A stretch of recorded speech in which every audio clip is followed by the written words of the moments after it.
kenihu kamdan ya kata kala benong ba nginam ai enu sikin hapan ai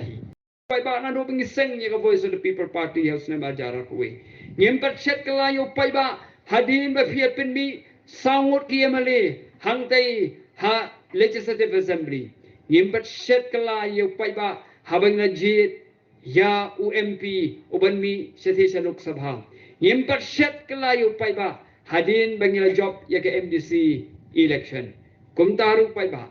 nga khot ya we repi ma phinnang prince kem shu ya ga jingkar sang ga jongpi ya ga Voice of the People Party nagabanta ka ni ka MP by election but kamtam nagabanta ka election arjara kupra nang ni na mau that raisan in pentikna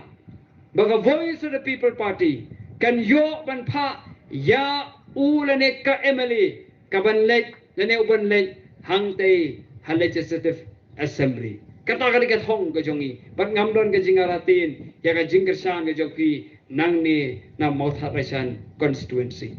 hoya kini kiski yang si pensai kindiat ngalodon ka jing penmi kubor ka don ka jing kren wat hamau kerwat ru wei kertong jong wei ka party ulong ba Voice of the People Party ka haban kelyang candidate namar ba ngangam yo NUC nang tay na nihu nga try QE menen ru kadang mi ikot kubor dai heneng no ipi pai ba wat namar tin wat dam snow kuslai kenihu kamdan ya kata kala benong ba nginam ai enu sikin hapan ai namar ka an ka ru jo kanihu ka krensai ba kinong hikai kiba troy yang te nihu kidon yang taka hok bat kila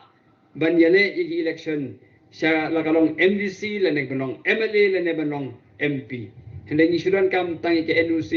bat mentangi nang yai up ya kata ka jakara jong kanihu lanu kan ai ya ka NUC na tra pai ba wat ki ke jingmut jing pakhat jong pi benong ba tip ke VVP ka happen ke yang kertong kanom don kum katangan ngi pi pai ba